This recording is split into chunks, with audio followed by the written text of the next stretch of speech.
ધોરણ 9 વિષય ગણિત ચેપ્ટર નંબર 10 વર્તુળ ભાગ 2 ભાગ 1 ની અંદર આપણે વર્તુળની વ્યાખ્યા ત્યાર પછી એના સંબંધિત પદોની અંદર ત્રિજ્યા વ્યાસ અને જીવા આટલી આપણે વ્યાખ્યાઓ જોઈ હતી કે વર્તુળ એક સમતલીય આકૃતિ છે। સમતલની અંદર વર્તુળ દોરી શકાય।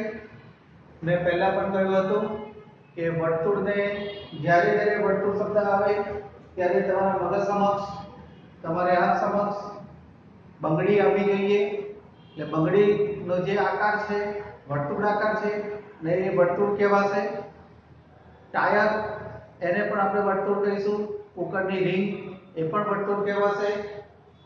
એટલે વર્તુળ તમે કોઈ નળાકાર ડબ્બો લેશો તો નળાકાર છે, આકાર વર્તુળાકાર છે એમ કહી શકાય। ત્રિજ્યા વ્યાસ અને જીવા આ ત્રણે ત્રણ રેખાખંડો તરીકે ઓળખાય।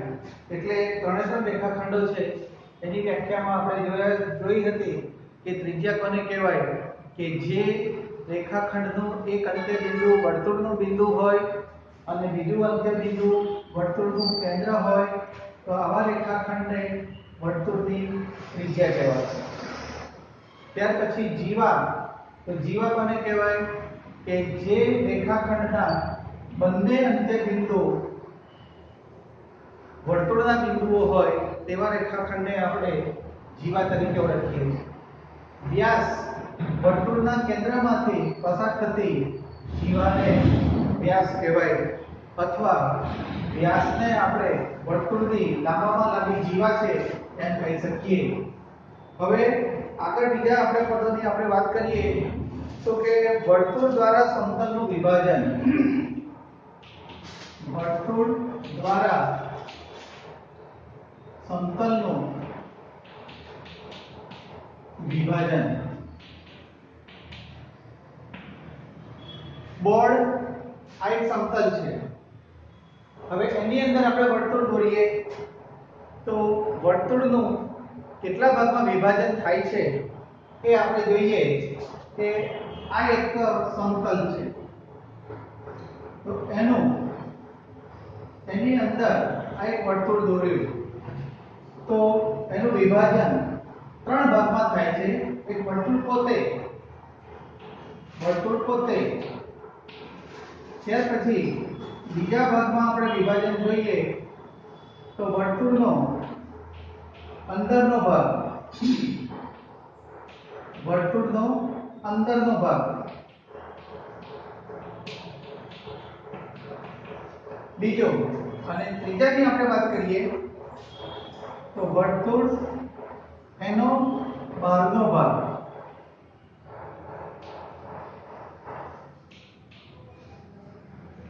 વર્તુળનો બહારનો ભાગ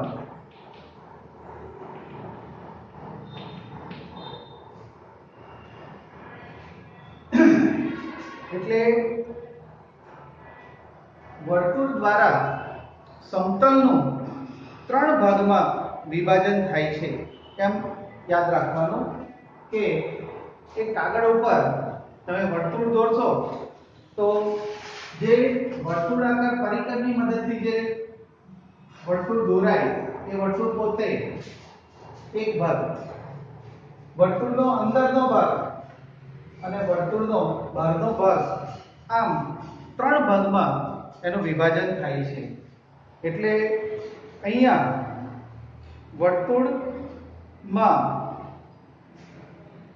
વર્તુળનું કેન્દ્ર વર્તુળ પર હોતું નથી આ શબ્દ યાદ રાખવાનો કે એનું ત્રણ ભાગમાં એનું વિભાજન થતું જોવા મળે છે। ત્યાર પછીની જે એક વ્યાખ્યા આવે છે વર્તુળનું ચાપ। વર્તુળનું ચાપ એટલે સાદી ભાષામાં આપણે જોઈએ તો બંગડીનો ટુકડો એટલે વર્તુળનું ચાપ કહેવાશે। યાદ રાખવા માટે તમારે યાદ રાખવાનું કે બંગડીનો ટુકડો એને આપણે વર્તુળનું ચાપ કહીશું. તો વર્તુળની ચાપની વ્યાખ્યા આપણે જોઈએ તો વર્તુળ પરના બે બિંદુઓ વચ્ચેના વર્તુળના ભાગને વર્તુળનું ચાપ કહેવામાં આવે છે. આ વર્તુળ છે અને એ વર્તુળની અંદર આ એક બિંદુ અને આ એક બીજો બિંદુ. તો બે બિંદુઓ વચ્ચે આવેલા વર્તુળના બિંદુઓને આપણે વર્તુળનું ચાપ કહીશું. એટલે વર્તુળ પરના બે બિંદુઓ વચ્ચેના વર્તુળના ભાગને વર્તુળ પરના બે બિંદુઓ વચ્ચેના વર્તુળના ભાગને વર્તુળનું ચાપ કહેવાય. તો વર્તુળનું ચાપ કહેવાય. અહીંયા A અને B બિંદુ છે ને એની અંદર આ જે ભાગ આવ્યો એને આપણે વર્તુળનું ચાપ તરીકે ઓળખીશું. એક બીજી વસ્તુ યાદ રાખવાની કે વર્તુળના ચાપના ત્રણ પ્રકાર પડશે.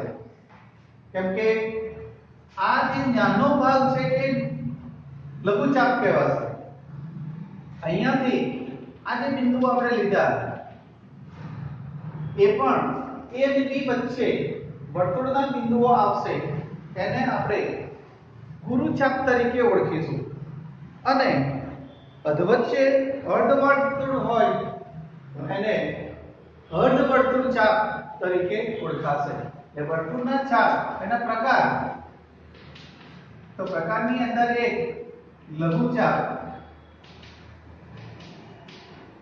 બીજો પ્રકાર આવશે ગુરુચાપ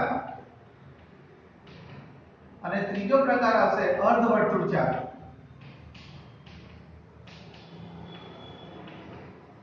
આમ ચાપના ત્રણ પ્રકાર થશે.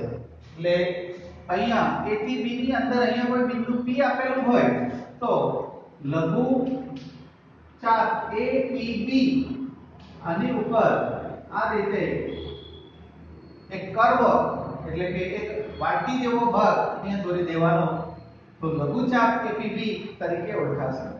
અહીંયા જો બિંદુ Q લેવામાં આવે તો AQP એને આપણે ગુરુચાપ તરીકે ઓળખીશું.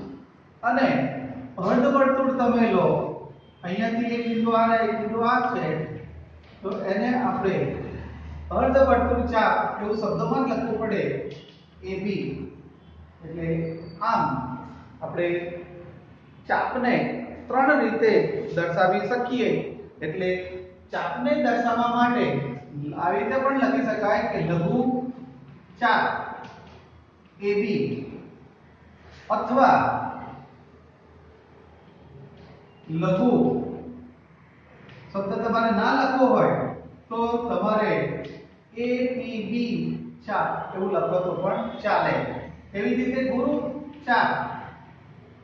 ગુરુચાપ AB અથવા AQB ચાપ આ રીતે લઈ શકાય. એટલે વર્તુળના જે ચાપની સાથે ત્રણ વ્યાખ્યાઓ સંકળાયેલી છે: લઘુચાપ, ગુરુચાપ અને અર્ધવર્તુળ ચાપ. આમ ત્રણ પ્રકારે એનો ભાગની અંદર સમાવેશ થાય છે. ત્યાર પછી આગળનો એક વ્યાખ્યા આવશે પરિઘ. તો પરિઘ કોને કહેવાય? તો વર્તુળની કિનારીના ભાગને પરિઘ કહેવાશે. પરિઘ. તો પરિઘ એટલે આપણે અહીંયા જોઈએ તો વર્તુળની પૂર્ણ લાઈનને વર્તુળનો પરિઘ કહેવામાં આવે છે. વર્તુળની પૂર્ણ લાઈન, વર્તુળની પૂર્ણ લાઈન ને વર્તુળનો પરિઘ કહેવાય છે. એટલે અહીંયાથી તમે વર્તુળ દોરો, અહીંયાથી આ રીતે આખી જે ટોટલી જે વર્તુળની લંબાઈ છે એ ટોટલી લંબાઈને વર્તુળનો પરિઘ કહેવામાં આવે છે. ત્યાર પછી વર્તુળના પરિઘ પછી આવે છે વૃત્તખંડ. વૃત્તખંડ અને લઘુ વૃત્તચાપ એ વ્યાખ્યાઓ એની અંદર ઉમેરાશે. એટલે વૃત્તખંડ કોને કહેવાય?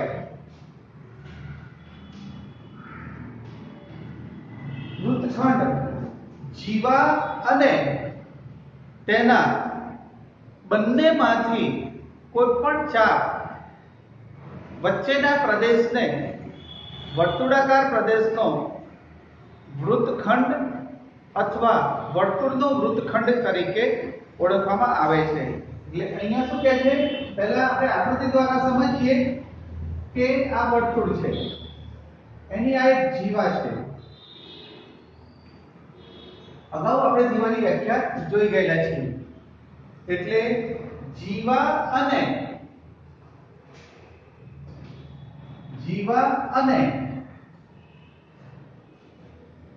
તેના બંને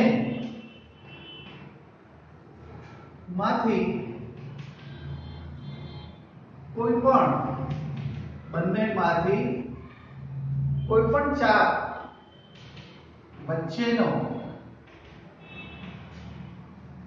વચ્ચેના પ્રદેશ ને વર્તુળાકાર પ્રદેશનો વૃત્તખંડ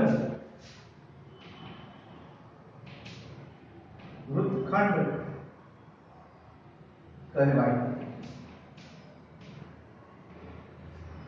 જીવા અને તેના બંનેમાંથી કોઈ પણ ચાપ વચ્ચેના પ્રદેશને, એટલે અહીંયા આ જીવા છે અને આ આપણો લઘુચાપ છે, ને એની અંદર જે વર્તુળાકાર પ્રદેશ આવે એ વર્તુળાકાર પ્રદેશને આપણે વૃત્તખંડ કહીશું. હવે વૃત્તખંડ ત્રણ પ્રકારના થશે. એક લઘુ વૃત્તખંડ, બીજો ગુરુ વૃત્તખંડ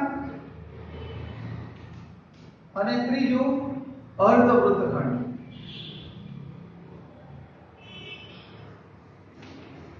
એટલે અત્યારે જે મેં આ જે ભાગ બતાવ્યો એને આપણે લઘુ વૃત્તખંડ કહીશું. ઉપરનો જે ભાગ છે, આ જે ભાગ આવે એને આપણે ગુરુ વૃત્તખંડ તરીકે ઓળખીશું.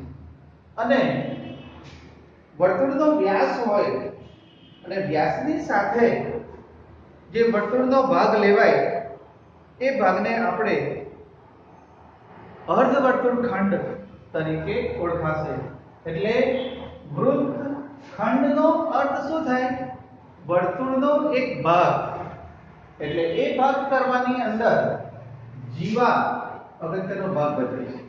એટલે જીવાના કોઈ એક ભાગ, જીવા દ્વારા વર્તુળના બે ભાગમાં વિભાજન થાય, એ બંને ભાગમાંથી કોઈ એક ભાગ લો તો એને આપણે વૃત્તખંડ તરીકે ઓળખીશું. ત્યાર પછી વૃત્તખંડ પછી આવશે વૃત્તાંશ. તો વૃત્તાંશ કોને કહેવાય? તો આપણે આકૃતિ દ્વારા સમજી લઈએ પહેલા કે વૃત્તાંશ કોને કહેવાય. આ વર્તુળ, એની આપણે ત્રિજ્યા અને ચાપ એ બંનેને ભેગા કરતા જે રચના બને, આ જે વર્તુળનો અંદરનો જે ભાગ પડ્યો એને આપણે વૃત્તાંશ તરીકે ઓળખાશે. એટલે વૃત્તાંશ એટલે ચાપ અને વર્તુળના કેન્દ્રથી ચાપના બંને અંત્ય બિંદુઓને જોડતી રેખા વચ્ચેના વર્તુળાકાર પ્રદેશના ભાગને આપણે વૃત્તાંશ તરીકે ઓળખીશું. ચાપ અને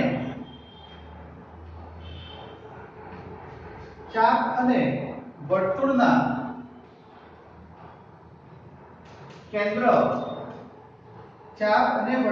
કેન્દ્રથી ચાપના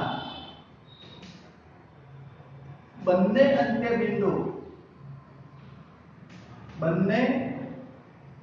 અંત્યબિંદુ ને જોડતી ત્રિજ્યા અંત્યબિંદુઓને જોડતી બે ત્રિજ્યાઓ વચ્ચેના વર્તુળાકાર પ્રદેશને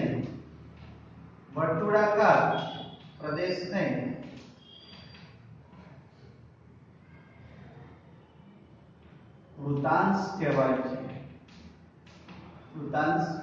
છે. એટલે સાદી ભાષામાં આપણે જોઈએ તો વર્તુળની અંદર બે ત્રિજ્યાઓ લો, બે ભિન્ન ત્રિજ્યાઓ વચ્ચેના વર્તુળના જે ભાગ છે એ ભાગને આપણે વૃત્તાંશ તરીકે ઓળખીશું.